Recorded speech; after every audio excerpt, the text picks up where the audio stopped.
This must just be like the time of really great season finales. Because here I am only a couple days after I got to review the awesome season finale to Steven Universe that came at the end of Steven Bomb 6, and now I get to review the awesome season finale to Season 1 of Gravity Falls, that being Dreamscaperers and Gideon Rising. And weirdly enough, the narratives of these two episodes don't flow into each other super duper well, so I am going to kind of be splitting this up into two sub-reviews. Dreamscaperers introduces us to the triangular figure that is shown for just a frame at the end of the opening sequence every week. We finally get to meet him properly. His name is Bill Cipher, and he is summoned by Gideon using the journal that Gideon has in his possession, the second journal, so that he can enter the mind of Stan and retrieve the code to Stan's safe so that Gideon can steal the deed and convince the town that Stan gave the mystery shack to him. Thankfully, though, Seuss and Mabel witness Gideon summoning Bill and overhear what he wants Bill to do, so they are able to get back to the shack in time to warn Dipper. The three of them are able to use Dipper's journal to follow Bill into Stan's mind so that they can attempt to stop him from finding the memory that contains the code.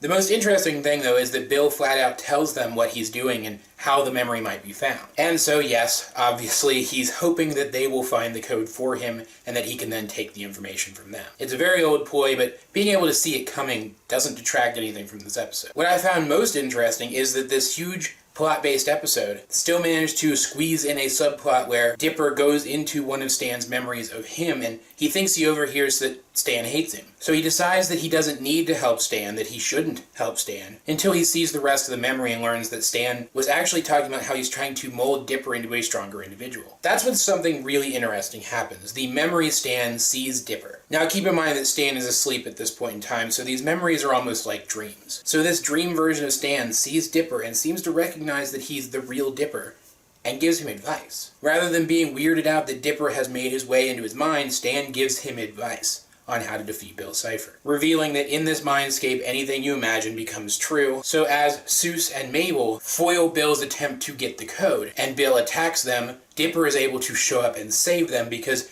he believes so strongly that that is the case, that everything that he imagines here comes true, that he is actually able to give Bill a run for his money, Bill being a creature who can make literally anything happen, at least seemingly, in the real world and in someone's mind. But it is noteworthy that even after Dipper shares this information with Seuss and Mabel, they only survive the encounter with Bill because he lets them go. He's impressed with them. He needed Gideon to do something for him, and Gideon refused when Bill failed him. And so now Bill seems to think that the Pines twins, and maybe Seuss as well, can help him to achieve whatever that goal was. This episode was unlike any of the past episodes of the show. I mean, yes, it did have a moral injected into this supernatural storyline. The formula was still there, it still existed in its truest form. But immediately, especially upon the summoning of Bill Cipher, things are a whole lot darker here than they have ever been in this show before. Even the Summerween episode didn't come off as quite as viscerally creepy as this episode did at times. Bill takes on this really innocuous form of the Illuminati triangle, even spouts random Illuminati conspiracy crap every once in a while. His form, his persona, they all come across as being comical, as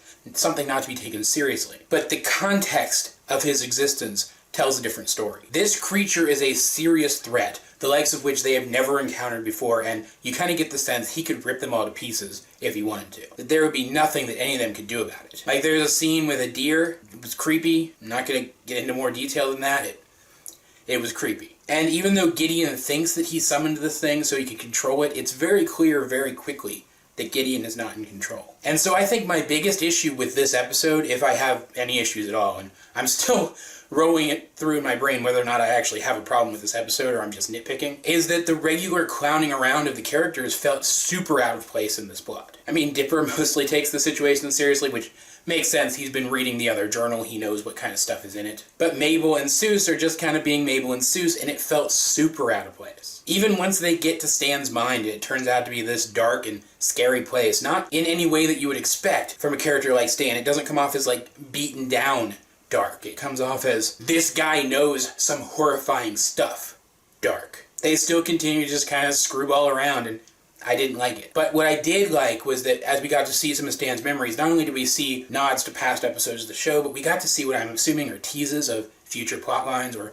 mysteries that still need to be solved, some of which are recognizable. For example, we get to see a nod to that secret room that we saw all the way back in the pilot. But I would imagine some of the scenes we see are nods that weren't immediately recognizable, nods to things that are yet to come, and I'm super psyched about that. Overall, Dreamscaperers is a fantastic episode that really expands the lore of this show and whets your appetite for future plotlines and future mysteries and future expansions of the lore. But at the end of the day, I was still left a little unsatisfied with it because it comes off as kind of a half victory for the characters, and it's only that much for a very short period of time. Because this episode actually ends off with Gideon breaking into the safe, using dynamite, and stealing the deed. Which leads right into the next episode. The Pines have had to abandon the Mystery Shack and stay with Seuss while they try to sort out what they're going to do. Meanwhile, we actually see Gideon using the trust he has built with the townspeople to convince the police that he was given the deed to the Mystery Shack, that it belongs to him. And because the townspeople see Stan as some kind of scoundrel, they believe Gideon over him, hands down. And it really was depressing to see that Gideon broke the law in a way that could have gotten them killed, and there's absolutely nothing they can do about it. And we get to see Stan feels genuinely guilty about all this, that he can't take care of the kids anymore, so he's going to send them back home. To avoid this, Dipper and Mabel try to enact a plan to use Dipper's journal to defeat Gideon. They end up trying to use the gnomes to build an army of gnomes, but it doesn't actually amount to anything, so I'm not going to dwell on that. What's important is that Gideon discovers the existence of Dipper's journal and takes it because he has been looking for another journal that he believes is on the Mystery Shack property. Journal number 1. He believes there to be 2 journals, and he believes that if you bring the 2 of them together, you'll unlock some super secret power. Something which we may have gotten a glimpse of when Dipper and Mabel were going through Dipper's journal. It was a fraction of a plan for some sort of device. This has the added side effect, though, of causing Dipper to lose all of his confidence. He's convinced that without that journal, he's nothing special. He's just another kid, and not a particularly tough kid at that. And so he refuses to try any more plans, and he and Mabel head home on a bus. But it's at about this point in time that Gideon realizes that Dipper's journal isn't journal number 1. It's journal number 3. And so the giant Gideon statue he's been building as the cover for searching the Mystery Shack property for the journal is supposed to be the first piece of his Gideon Land amusement park that's going to be located there. He goes outside and it's revealed that it's actually a giant mech version of Gideon being built by McGucket, which is a great callback to, I think it was like the second episode where we learned that he built the Loch Ness Monster robot that was in that episode. And he gives chase to the Pines twins in a great callback to the first episode where the gnomes basically form themselves into a giant humanoid monster and chase them down the street. And just like in that episode, it takes efforts from both of the Pines twins for them to come out of this situation alive. Dipper finding his confidence again, and Mabel finally putting the grappling hook that she got back in the pilot episode to good use. Meanwhile, Stan has discovered that Gideon is able to make predictions about the townspeople because he spies on them, reveals that, and shames Gideon. The townspeople no longer trust him, and in an odd turnabout, they now trust Stan, and the Mystery Shack is getting more business than ever. And as Dipper and Mabel settle back into their room, Dipper decides to finally tell Stan about the journal. We do see him recover journal number 3 from the wreckage of Gideon's giant robot. He shows it to Stan, and Stan plays it off as thinking that the journal is just fiction, but that it has some interesting stuff in it that he might be able to turn into attractions for the Mystery Shack. So he borrows the journal, and we see him take it to the secret room from the pilot episode, and we actually get to see what's inside there. Inside is journal number 1 and also journal number 2, which he seemingly recovered from Gideon's giant robot, as well as the device that the 3 journals together contain the plans to build. Stan has already built it. Or else maybe he found it already built. And now that he has the 3 journals, he actually knows how to activate it. And it makes me wonder. I theorized a few episodes ago that Stan has a long-lost brother, that something happened to his brother, a twin brother specifically. And these 2 episodes talk a lot about the mysterious author of the journals. The journals that Stan clearly knows about. I mean, heck, he's had one of them for seemingly a very long time. It may even be why he built the Mystery Shack on this spot. And I am certain that it is the existence of this device hidden in his secret room that is why he is so anxious to hold on to the Mystery Shack. That is not because he thinks he can use it to make endless profits. What if his brother wrote the journals and then went through this machine that looks like some kind of portal device, and became trapped on the other side, and Stan has been doing everything that he's been doing for who knows how many years in an attempt to follow his brother through and bring him back. After all, this hypothetical brother, I did theorize him to be someone who was experimenting with the weirdness of the town. It all makes a lot of sense, and I know the show is over and this question has been answered already, but